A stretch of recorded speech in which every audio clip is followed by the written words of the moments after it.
Welcome back to program number 3. This is the third in our Accelerated NLP training series. And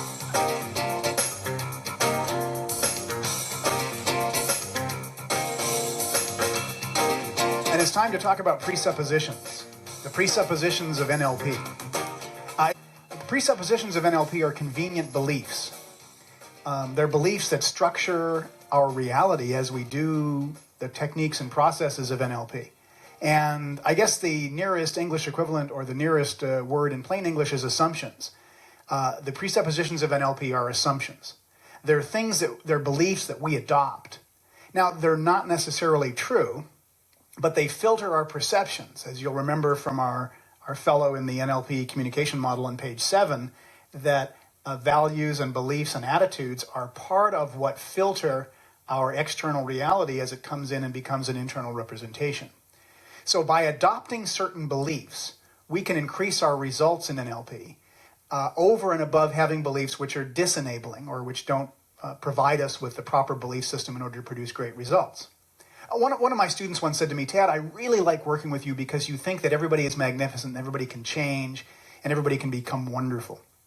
Well, the way I look at it is we really all have great potentiality of which we're unaware and perhaps incapable at the moment of accessing, but that all we have to do is get rid of some bit of covering or something that covers it up, and each person can access their own magnificence and produce the kind of results they want to. Now, if I didn't believe that, what would happen is I'd get up in the morning and I perhaps would work with clients, and I'd be sitting across from a client, and as I looked at the client, I might say to myself, "Whoa, this person can't produce any results. What am I doing working with them?"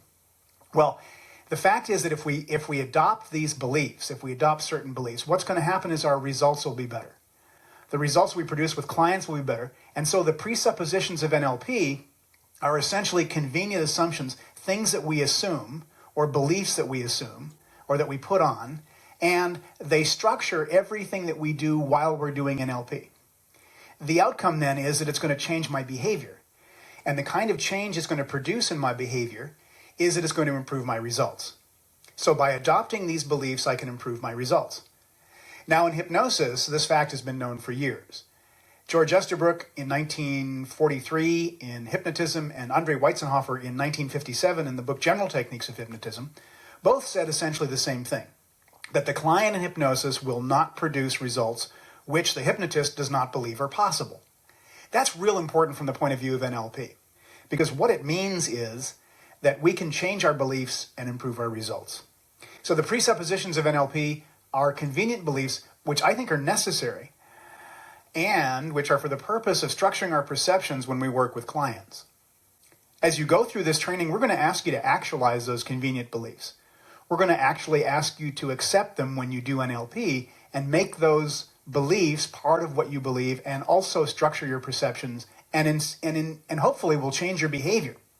First of all, and that's on page 12.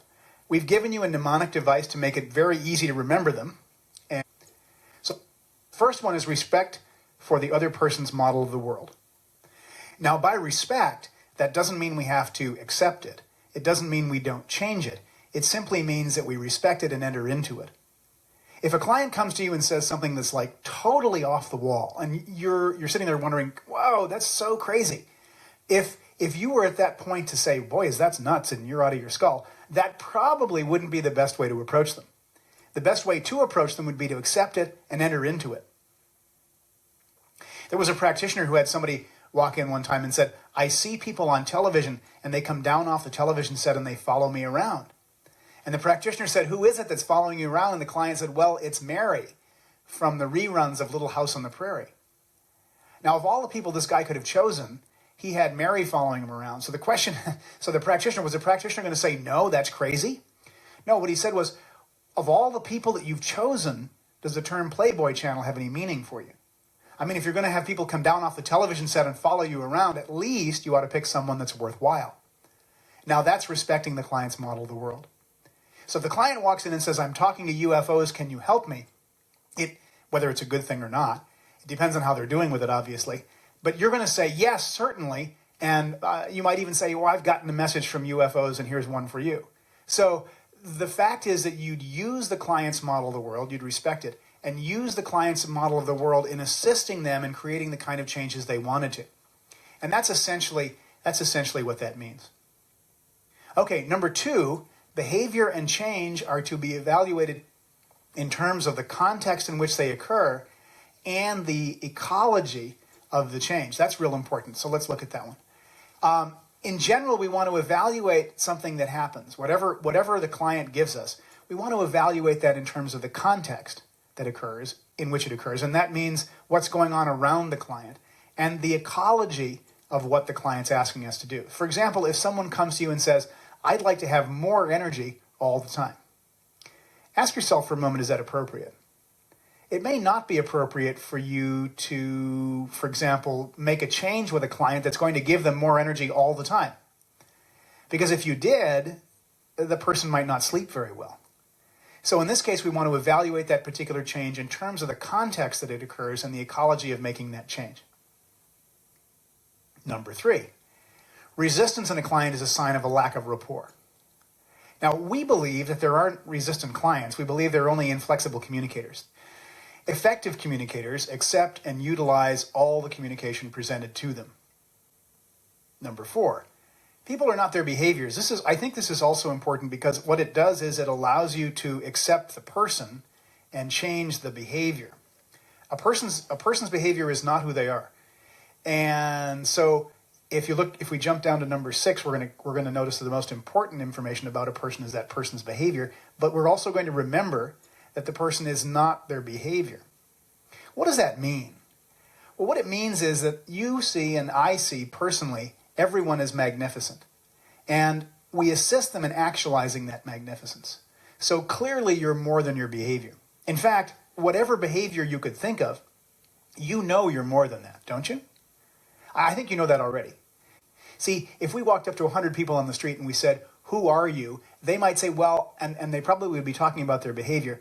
Well, I'm a lawyer, or I'm an artist, or I'm a banker, or I'm a judge, or I'm a housewife, or I'm a hypnotherapist. But that's simply your behavior. It's not who you are, per se. So in NLP, we believe that people are more than their behaviors. They're not just their behaviors. They're not only their behaviors. And we're going to accept the person and change the behavior which they produce. I think this is real important, especially when you're working with kids, and especially with working with kids with learning disabilities. I don't believe in learning disabilities, by the way. And they bring in the kids and they say, this child has a learning disability. And I say, well, what is he learning, or what is she learning that she shouldn't be? Better yet, when a child comes in who's dyslexic, I say, well, what are you good at? I worked with a 17-year-old boy who was dyslexic, and they wanted to give him Ritalin. And they said he's got attention deficit disorder. And they wanted to put him on a drug which would reduce the attention deficit disorder behavior in class. And so I said to him, the first thing I said to him was, what are you good at? And he says, I can take apart an automobile engine and put it back together without a diagram. What a wonderful skill. I mean, this guy was really good. He was so good he could take apart the entire engine, put it back together with no diagram. And how was he doing it, do you think? Because if he didn't have a diagram, if he had nothing to look at, how was he doing it? Well, he was probably doing it kinesthetically with his feelings, with his hands, or with his sensations. Now, he wasn't really dyslexic. He was just using the wrong representational system to process the information. But what a wonderful skill this boy had. And then I worked with a 9-year-old boy who they branded dyslexic, and I said to him, what are you good at? And he said, I'm excellent in skateboarding. In fact, he said, I'm going to be the state champion of my state. Now, that's interesting because most of the people who are dyslexic have really got a highly developed kinesthetic external representational system. The thing about learning disabilities, by the way, is it's impossible for a human being not to learn. The human being is a learning machine. We learn and learn and learn no matter what. Learning disability simply means the child is learning something that he or she is not supposed to. Now, if we take someone and brand them dyslexic, or better yet, attention deficit, my question is, under what circumstances? And when does he or she forget to do that? I mean, think about attention deficit. Think about the meaning of the words attention deficit. If you really had attention deficit, you'd be dead. Try turning down your attention for just a minute. I mean, try turning it down. If you had a little, little thermostat in your brain that you could turn down your attention. Try turning down your attention for just a minute. Well, what does that mean? Well, what it really means is that the child is not that they've turned down their attention. It means they're paying attention to something he or she shouldn't be. So what I'd like to know is, what is the child doing that he or she shouldn't be doing? And who says? See, if all meaning is context dependent, then attention deficit doesn't have any meaning in certain contexts. Now, I don't accept labels as being meaningful because all meaning is dependent in a certain context. And I'd like to know under what circumstance is the child not bouncing off the ceiling? And are there some cases where the child is not bouncing off those ceiling? And how can I extend those circumstances? So the words we use have a certain context. And if we label someone, if we say this person is their behavior, how could that be true? Because is someone attention deficit disorder when they're asleep? I mean, everyone sleeps, we think. So I think it's important to, when you look at a person, to not label them. Certainly to not label them as their behavior. That will allow us to accept the person and change the behavior. I was, a number of years ago, on a panel at the Erickson Congress with Stephen Gilligan. And Dr. Gilligan got up and he said, I think we were talking to about 600 people. And Dr. Gilligan got up and he said, "I'm no longer diagnosing my clients." And the gasp in the audience was audible. I mean, people went, and one fellow in the back of the hand raised his hand, and back of the room raised his hand and yelled out, "Well, how in the world are you getting the insurance?" And Stephen said, "I'm checking the other box. You get it just as many hours if you check the other box as if you check the certain diagnosis." Well, I think that's real important. If we label people as their behaviors, then what's going to happen is we put them in a box. And if we, as the NLP practitioner, put our clients in a box, what's going to happen is that we'll have less belief that they can change. And if we have less belief that they can change, then we'll have lesser results. Okay, enough said. Number 5, everyone is doing the best they can with the resources they have available. Now that means essentially that behavior is geared toward adaptation, and that the present behavior is the best choice available. That means whatever choice a person is producing, that's the best choice they've got available at the moment. And every behavior, we believe, is motivated by a positive intention, even if it's a really, really, really negative behavior. That means if somebody exhibits a behavior to you which is bizarre, or maybe they're being a bit of a jerk, they're only adapting or doing the best they can with that behavior that they have. It's the only behavior maybe that they have in the present situation. What's interesting about that is that lets people off the hook, doesn't it? Does that include you? Well, of course it does. This is, by the way, this is the NLP presupposition of forgiveness. People say to me all the time, "Where's forgiveness in NLP?" Well, this is it. Forgiveness is everyone's doing the best they can with the resources they have available, and that includes you. That means in the past, for all the things, all the misdeeds that you did in the past, you can certainly let yourself off the hook. I don't know, have you ever acted in the past as something less than the magnificent person that I know you are? Have you? Because I certainly have.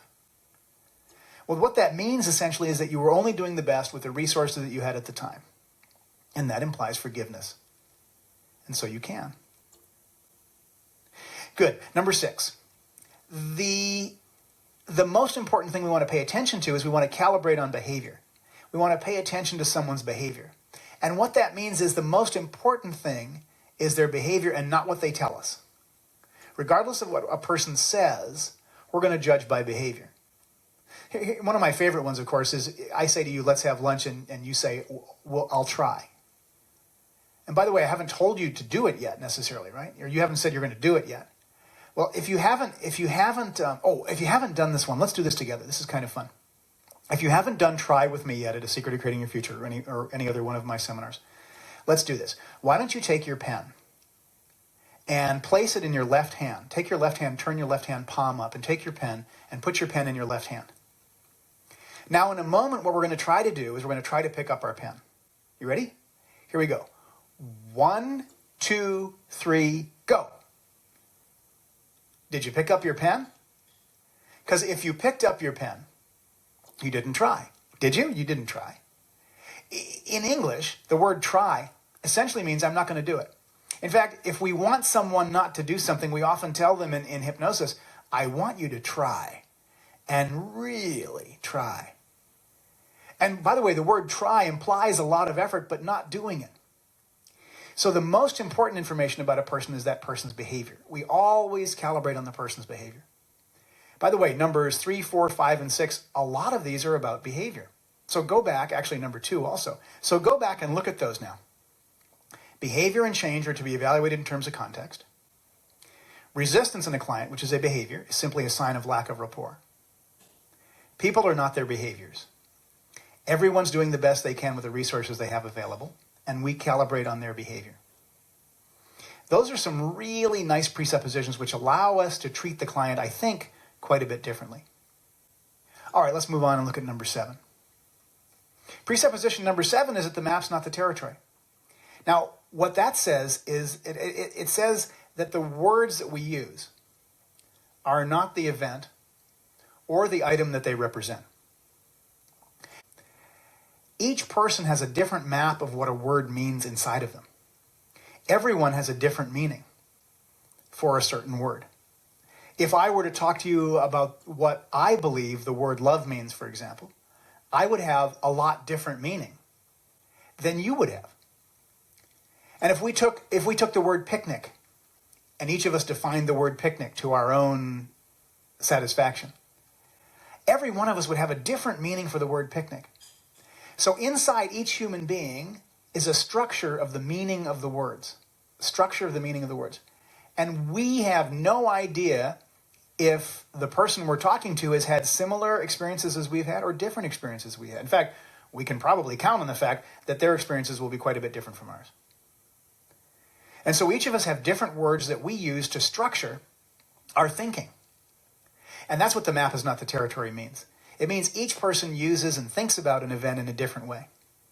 And so I'm going to use words that produce the most results in you, not necessarily what are the words that produce results in me. Now that's important. NLP is a description of the human being from a context or a process or a structural point of view.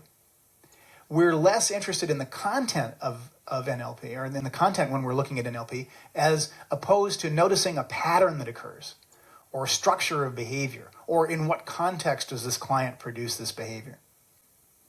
So we don't need to spend 15 years finding out about the details of someone's personal history. It's simply not that meaningful.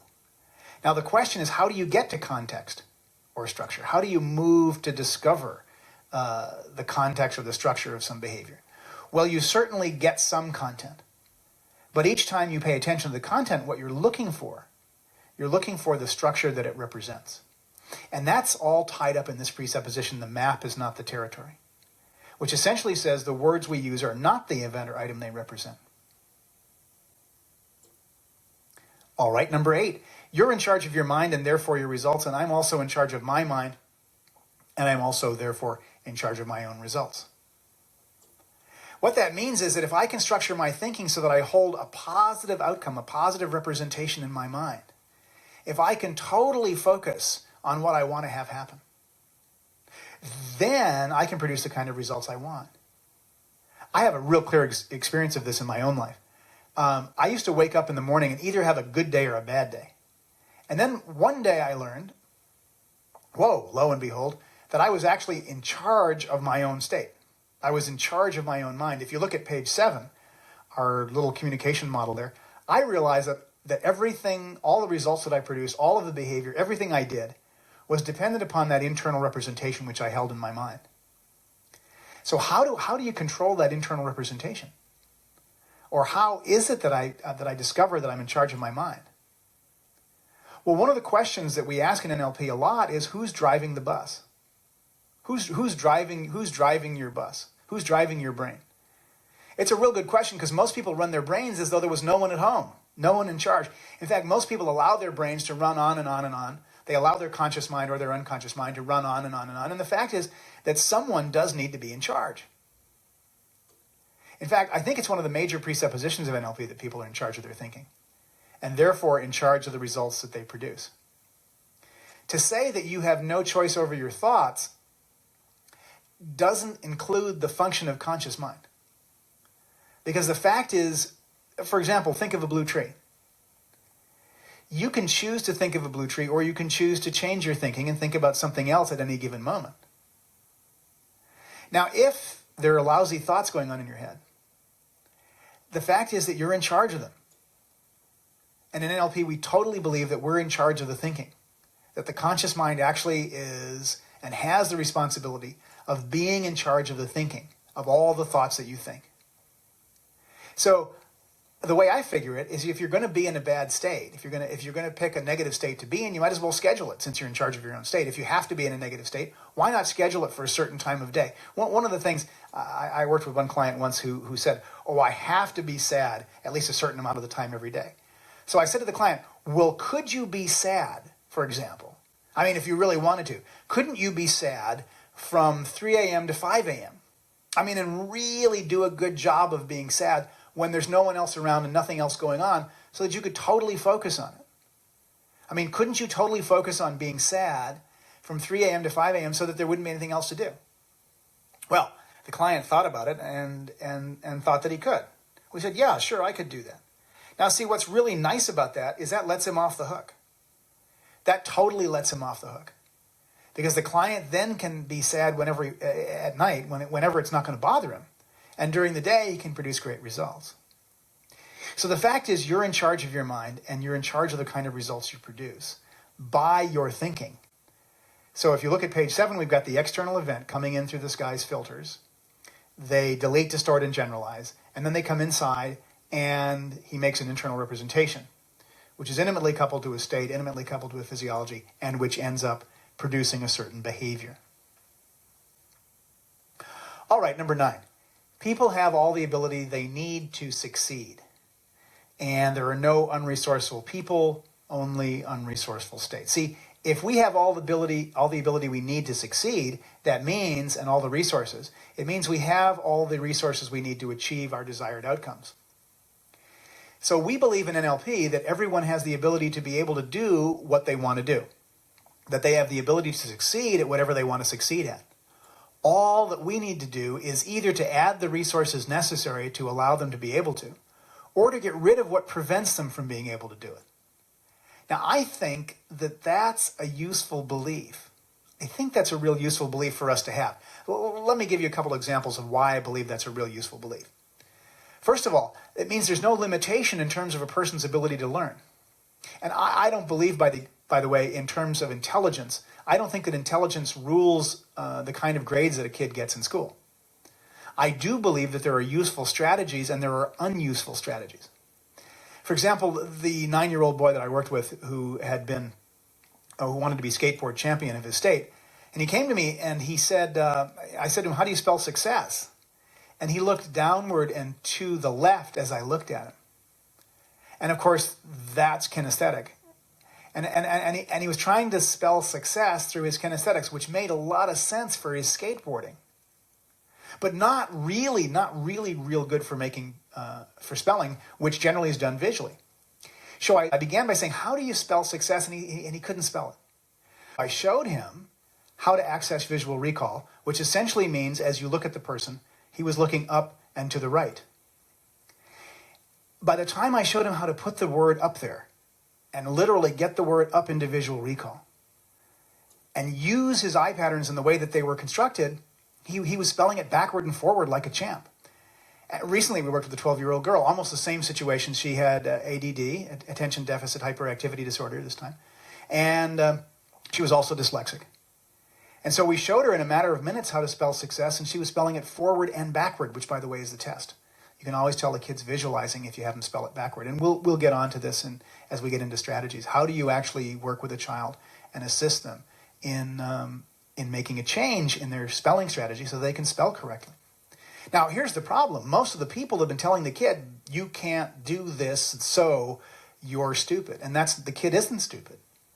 Anyone who's dealt with learning disabilities, you know that most people who are learning disabled are probably above average intelligence. It's not about the intelligence. It's simply about the learning strategy they're using. So we believe that all people have the ability to succeed inside themselves, that they have the ability inside themselves to succeed, that they have all the resources they need, and that we only need to put them in touch with those resources. Another issue here is that the fact is that the child has been brought up or has been told that they're not good or that they can't do this. And of course, a lot of times people are going to respond to that. It's a matter of your beliefs again, or the teacher's beliefs, reflecting on to the results that the child produces. And I really think that as you work with people, you're going to discover that if you change your own beliefs and you make your own beliefs more unlimited, what's going to happen is you'll produce way better results, and so will your clients. Now, this is really interesting. Everyone's got the ability to learn. Human beings are learning machines. If we were to take a rat and put a rat in an enriched environment, in about 45 minutes, that rat's brain weight would change. An enriched environment means an environment where a rat has to learn something. Now, a human's brain is going to change in a matter of moments. If we put a human in an enriched environment where the human being is going to learn something, what will happen is that the human being will learn something, and the brain weight will probably change in a matter of moments. When they cut open Einstein's brain after he died, they said, look at the size of this guy's brain. He had so much gray matter, and his brain was heavier than the average brain. And so they said at the time, Einstein's brain was so much larger than the average person, and that's why he thought the thoughts he did. But think about that for just a minute.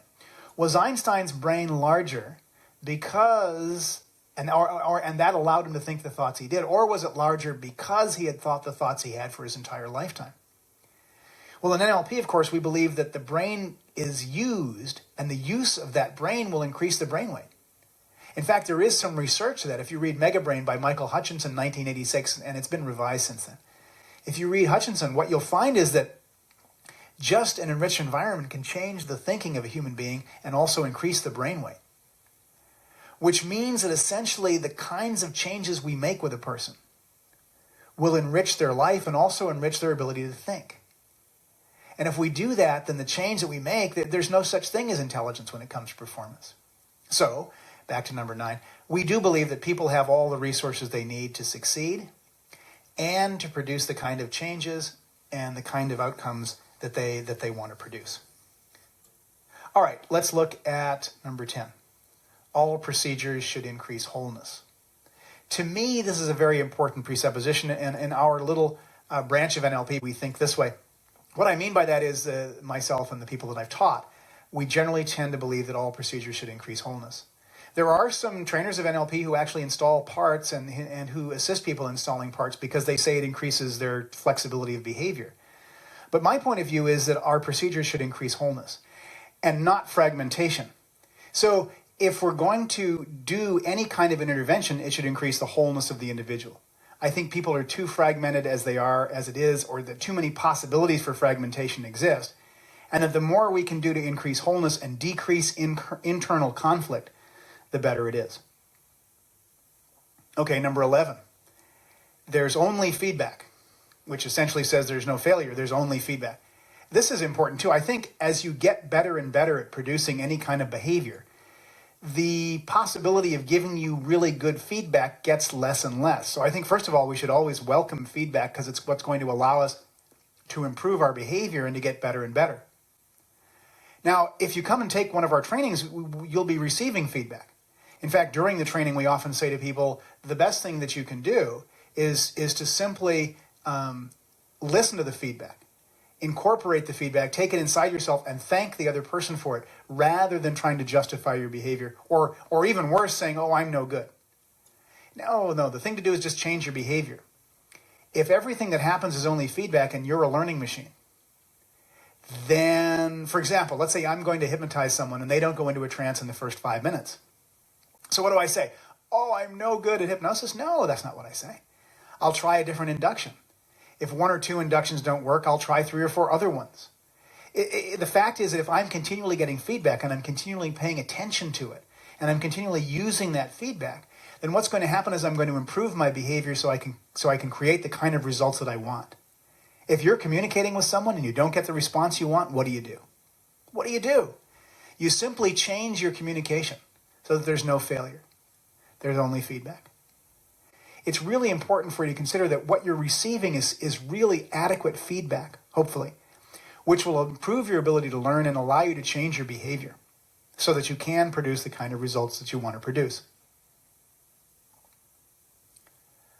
All right, let's look at number 12. Number 12 is the meaning of communication is the response that you get. I remember before NLP, I took a number of trainings where you could actually walk up to someone and dump a whole bunch of stuff on them and say, if you don't like it, that's your stuff. I don't know if you remember that. I'm actually embarrassed by that at this point. It seems like if you're standing there communicating to someone, and I'm standing here communicating to you, and you're standing there communicating to me, who's responsible for the communication? Well, both people. Now, when I took my master's degree in communication at Syracuse University, the professor got up and he drew on the board a communication diagram, and he said, okay, now there's two people in this communication. Who's responsible for it?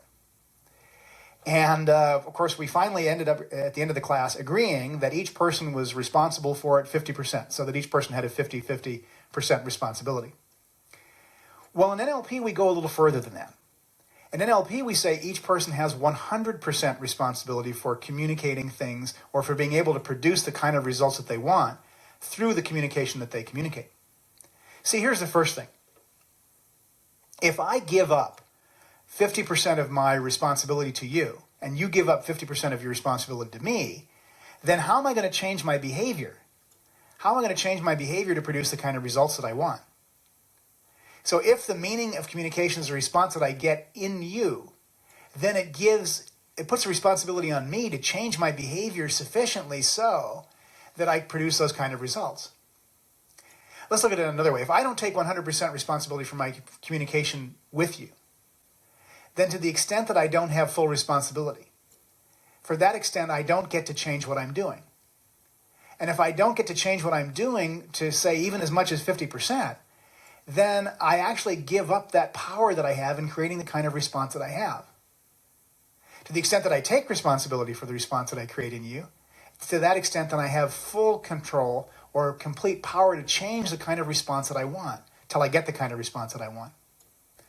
So when we're communicating with people, the meaning of communication, regardless of what was said, regardless of how you intended it, regardless of what you thought you said, the response that you produced was actually the meaning of your communication. Now, looked at from this point of view, that makes a lot of sense, doesn't it? And I think it makes it a lot simpler.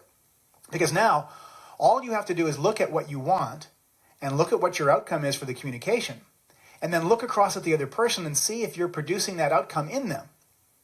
If you are producing the outcome in them, then you're communicating the way you want to. And if you're not producing the outcome in them, then you're not producing the kind of response that you want to. Regardless of what you intended to communicate, regardless of what you said you'd communicate, the response you got is what you communicated.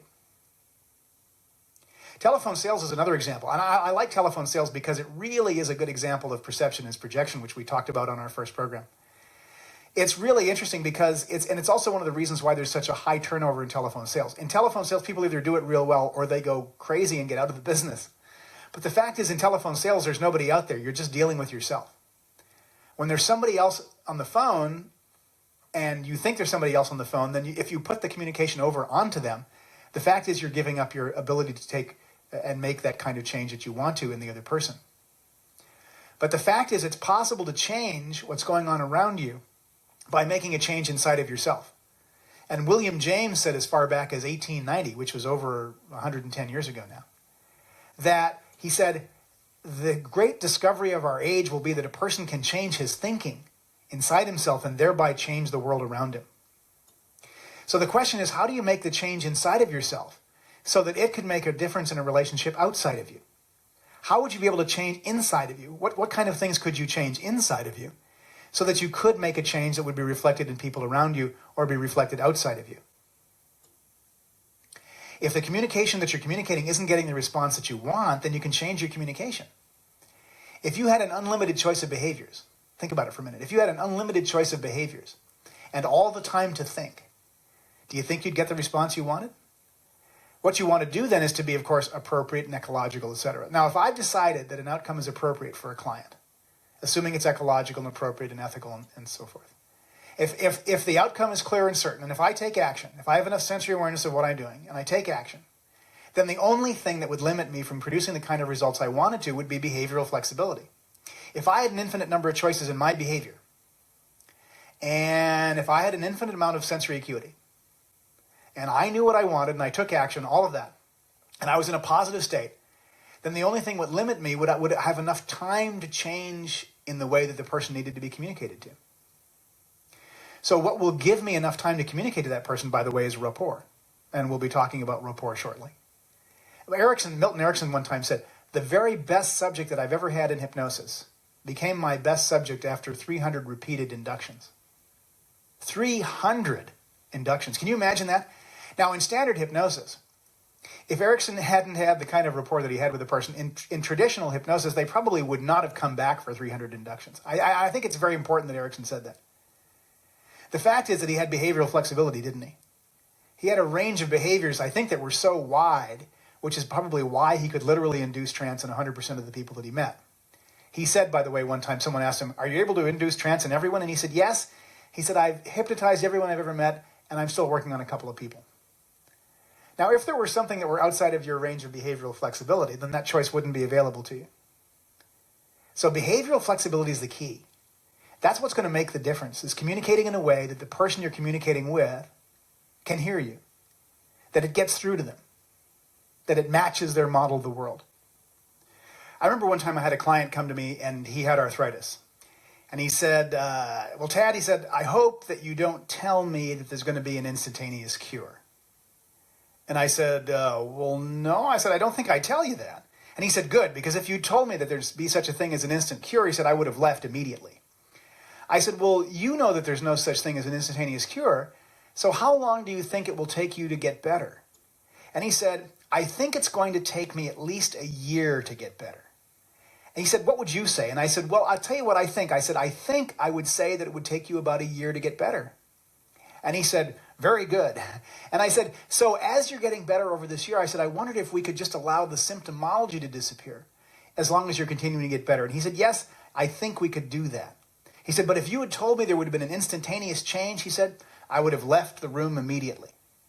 So you have to notice and look across at what the client's model of the world is and respect that and utilize it in the process of making change, remembering that the meaning of communication is the response that you get. Okay, number 13.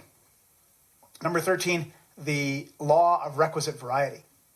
Now, the law of requisite variety says this person or the system or the part of the system with the most flexibility of behavior will end up controlling the system.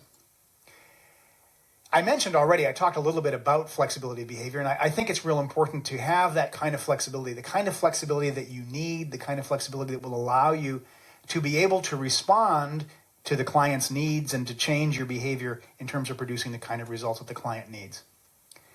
If we strive to have greater behavioral flexibility, our results will get better.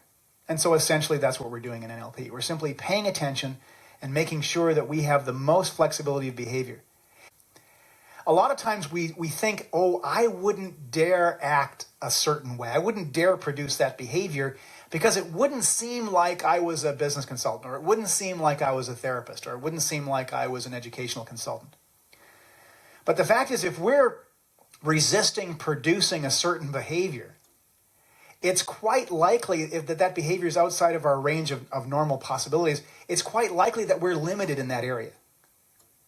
The greater the flexibility of behavior you can have, even to produce the most outrageous behavior, will increase your ability to produce results. By the way, this is especially true with kids. Who are the most flexible people on the planet? Kids.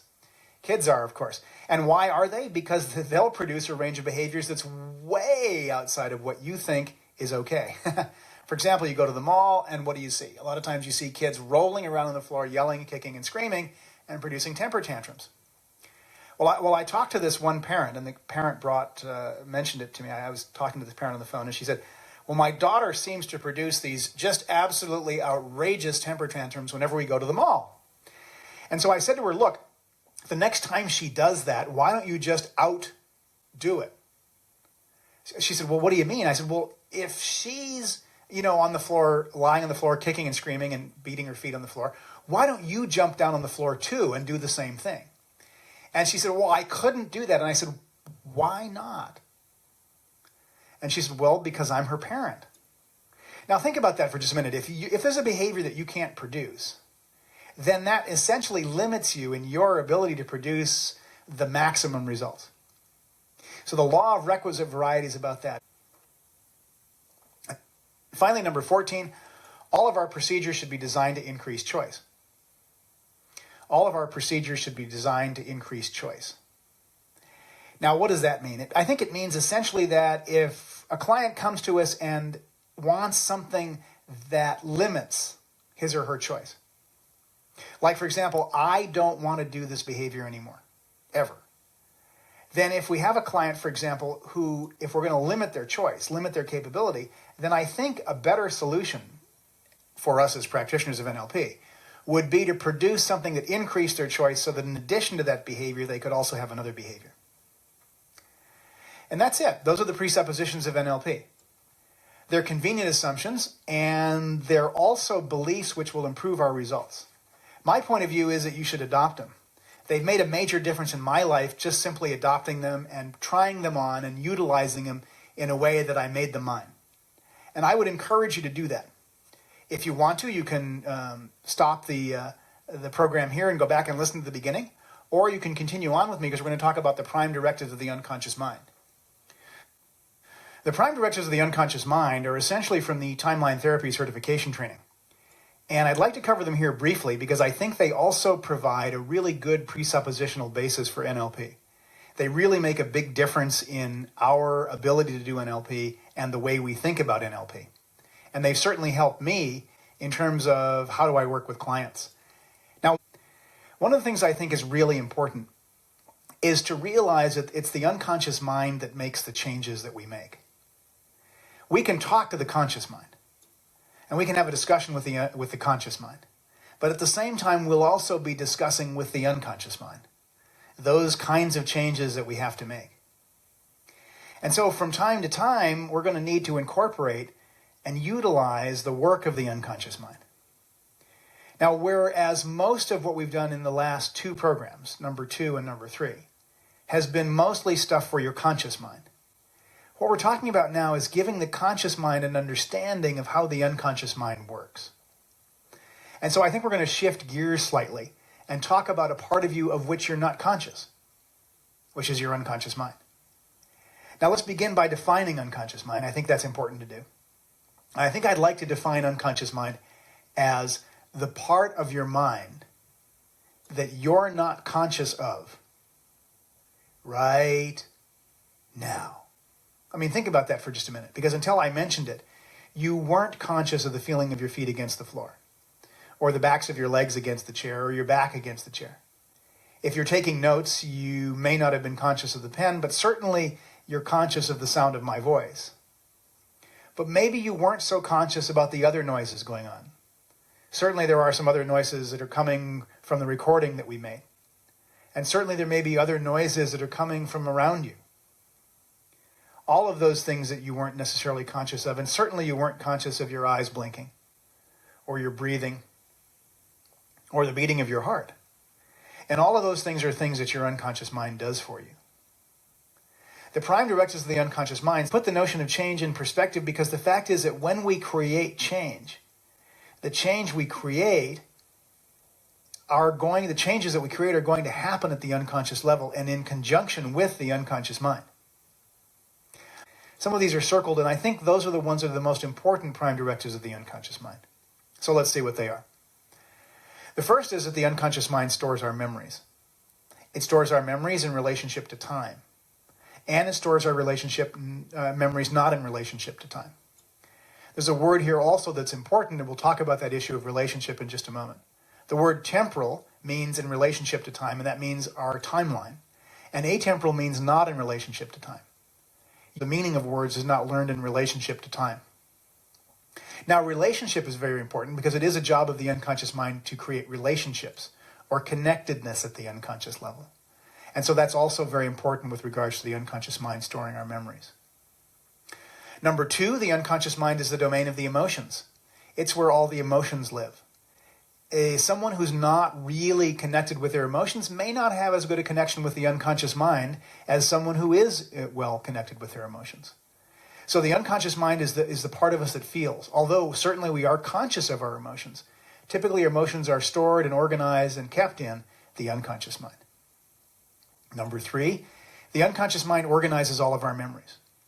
It uses the timeline, and the mechanics of that organization is the gestalt. Our memories are organized generally according to time, but they're also organized according to subject.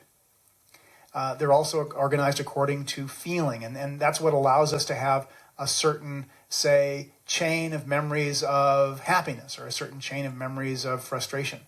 The unconscious mind will chain all of those together. Number 4, the unconscious mind will repress memories with unresolved negative emotions. And the metaphor of ancient Hawaiian huna, which is the ancient psychology of ancient Hawaii, said that oftentimes the unconscious mind will take a memory with unresolved negative emotions on it and put it into a little black bag and then shove it down. Well, the metaphor ended there. They didn't say where the black bag was shoved to. But if you floated above your timeline, and we certainly will before the end of this look down on your timeline, you may have noticed that there were some dark areas or perhaps areas that looked like they were missing. And essentially those are memories with unresolved negative emotions on them, if you did notice anything like that. Number 5, the unconscious mind presents repressed memories for resolution. So it brings those memories up to make them rational and also to release the negative emotions. Because I think your unconscious mind realizes, and I think your conscious mind also realizes that the negative emotions aren't really good for us. I mean, when you feel a negative emotion, do you go, oh boy, there's that sadness again, gee, that really feels good? Probably not. Probably not. So the unconscious mind's job, number 5, is to bring up those memories for resolution. And from time to time, you may have memories that come up and you go, oh, maybe I need to think about this now. And at some point, you may have gained resolution on them. If you have gained resolution on a certain memory sometime in the past, what you probably found was that having gained resolution on it, it ceased to bother you. And by the way, that's the mechanics of how timeline therapy works, and we'll be talking about that before the end of this series. Okay, number 6, the unconscious mind does have the right to keep repressed emotions repressed for your protection, and oftentimes that's the mechanism where we don't actually remember the full content of a certain memory. Number 7, the unconscious mind runs the body. Now that's useful. It's better that the unconscious mind should do it than that we have to do it. Certainly if I had to breathe myself every day, think about that for a minute. You have to breathe in, and then breathe out, and then breathe in, and then breathe out. And then you'd have to sit there and go, well, is it time to breathe in yet? Or you don't have to do that. The unconscious mind, everything happens automatically. You just breathe in and breathe out. So the unconscious mind runs the body, and it also has a blueprint that it uses to run the body. It has a blueprint of the body now, and it also has a blueprint of perfect health. And that blueprint of perfect health is stored in an area which we call the higher self. Now, technically, if we begin to use the words higher self, we're stepping outside of the realm of NLP and we're stepping outside of the realm of hypnosis. If you're working with someone who's particularly conservative, you might want to skip the words higher self and not use them. In which case you would say, in the deepest part of the unconscious mind, there's a blueprint of perfect health. But the fact is the unconscious mind does have access to a blueprint of perfect health, and we use that issue when we're asking the unconscious mind to begin to heal the body. Number 8, the unconscious mind preserves the body. It maintains the integrity of the body. I think other things being equal, the unconscious mind will always take as its highest job the preservation of the body. Now, sometimes unconscious minds forget about this, so then there's things like disease which crops up. But the fact is that the highest job of the unconscious mind is to preserve the body. By the way, if you want to put 2 stars next to this, I think this is probably the most important prime directive of the unconscious mind, which is to preserve the body. Number 9, the unconscious mind is a highly moral being. It accepts the morality which you've been taught and which you have accepted. You may have heard it said there's even honor among thieves, which is why everyone can have a different morality. At least number 9 says that why everyone can have a different morality is because the unconscious mind has to accept a certain morality, and either it'll accept or reject the morality that you grew up with. Number 10, the unconscious mind enjoys serving, and it needs clear orders. I think it needs really clear orders to follow. That's why, and the problem is that most people give the unconscious mind inconsistent orders. You know, like one day, oh, I'm so happy, I'm looking so handsome or so beautiful. You look in the mirror, and the next day you go, oh, God, I look awful. And the poor unconscious mind gets confused. Or one day, I'm a great person, the next day I'm no good. And the unconscious mind gets confused and isn't sure what it should do about that.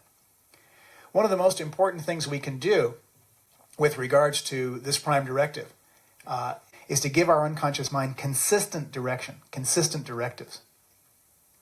Okay, let's look at page 14. The unconscious mind controls and maintains all perceptions. This is number 11. Both those which are regular, whatever that means, and those which are telepathic. And it receives and transmits these perceptions to the conscious mind. Anytime we want to increase our ability to perceive, we would work with the unconscious mind. That means that you could talk to the unconscious mind and ask it to increase the perception, even in regular perception, such as vision or hearing, if you simply work with the unconscious mind to have it do that. Number 12, the unconscious mind is in charge of the generation, the storage, the distribution, and the transmission of energy throughout the body. Someone comes to you with Epstein-Barr virus and they say, I really would like to have more energy because I have this situation, chronic fatigue syndrome. The unconscious mind can be encouraged and given the opportunity to increase the amount of energy, and the symptomology of that can certainly be reduced dramatically or even disappear. Number 13, the unconscious mind is in charge of instincts and generate habits. Those are two different things, by the way. Let's talk about instincts first. Instincts include instincts like the flight or fight response. That's an instinct. If you're threatened, what will happen is the fight or flight response will kick in and you'll choose one of those. You'll choose either fight or flight, and the unconscious mind will simply kick in, and you'll either get out of the way safe by running, by doing flight, or you'll stay there and fight and be safe. In addition, the unconscious mind is also in charge of generating habits. So a habit is, there can be good habits and there can be bad habits. And typically the unconscious mind, number 14, will need repetition until a habit is installed. Changing strategies using NLP or switch patterns oftentimes do change habits by themselves, and therefore the unconscious mind will not need that much repetition if we're using NLP to change a habit. Number 15, the unconscious mind is programmed to continually seek more and more, which means there's always more to discover. There's always more to discover. This, by the way, is a very important function in substance abuse. In a substance abuse situation where the client begins with a little bit of whatever substance it is and then begins to take more and more of it, that's because the unconscious mind generally functions by comparison, and each time it looks for a little bit more and more and more.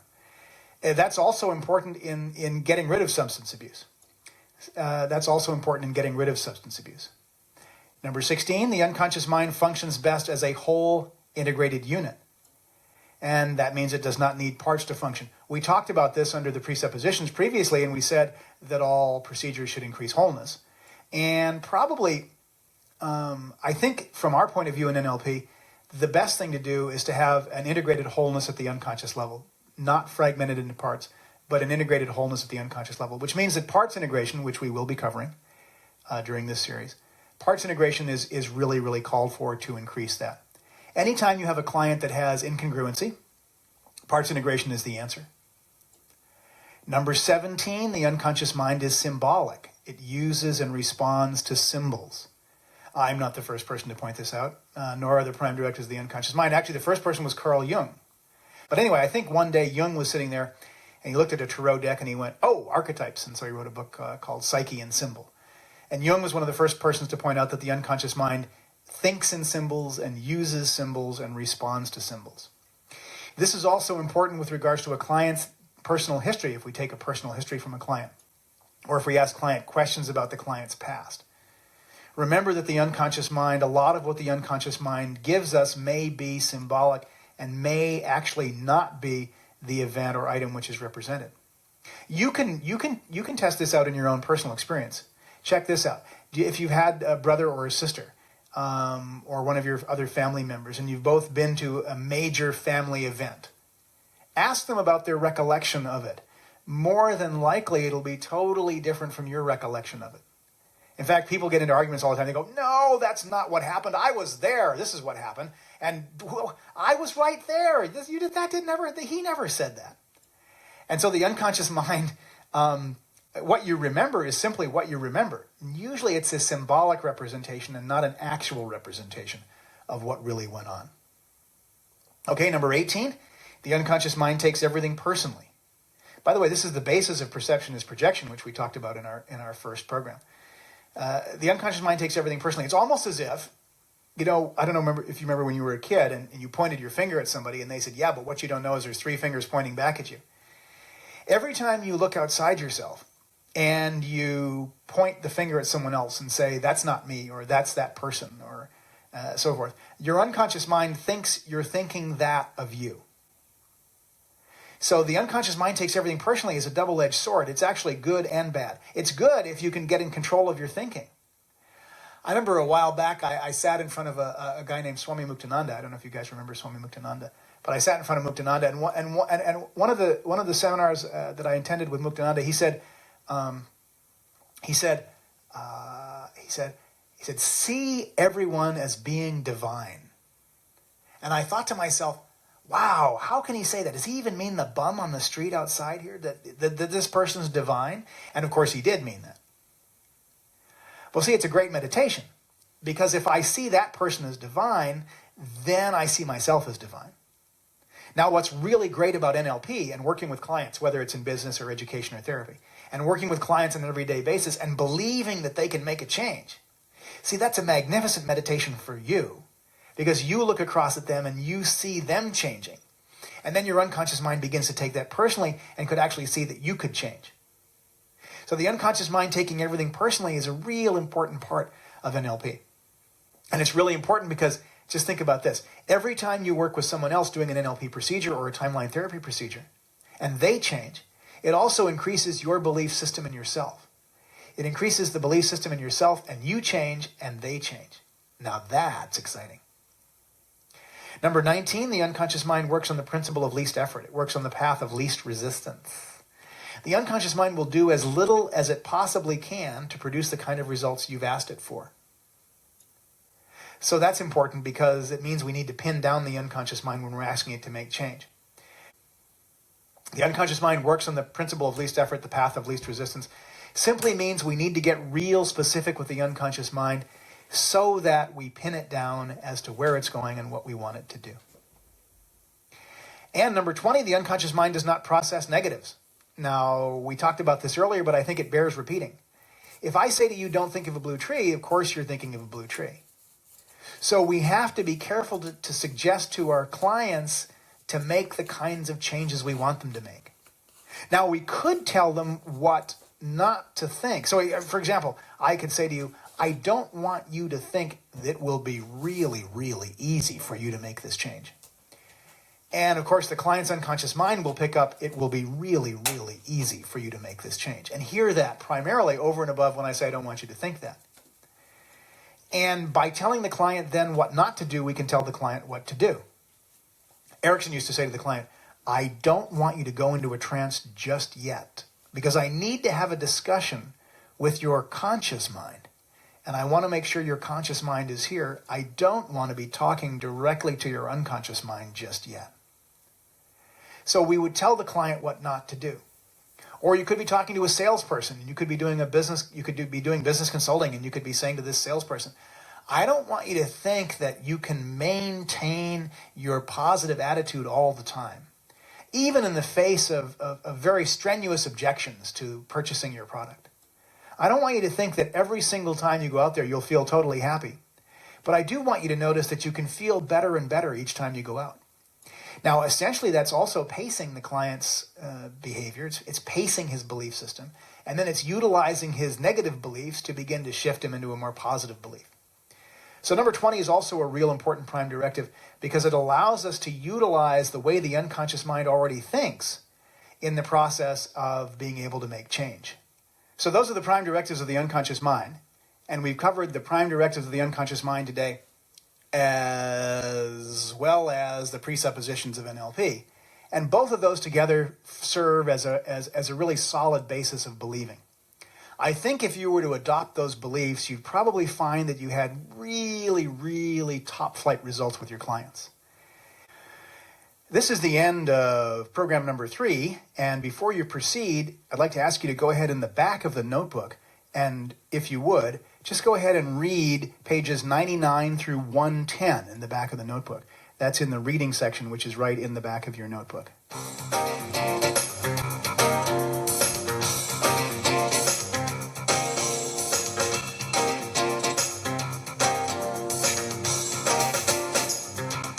the end of our third program. Please join us for number 4, which follows next.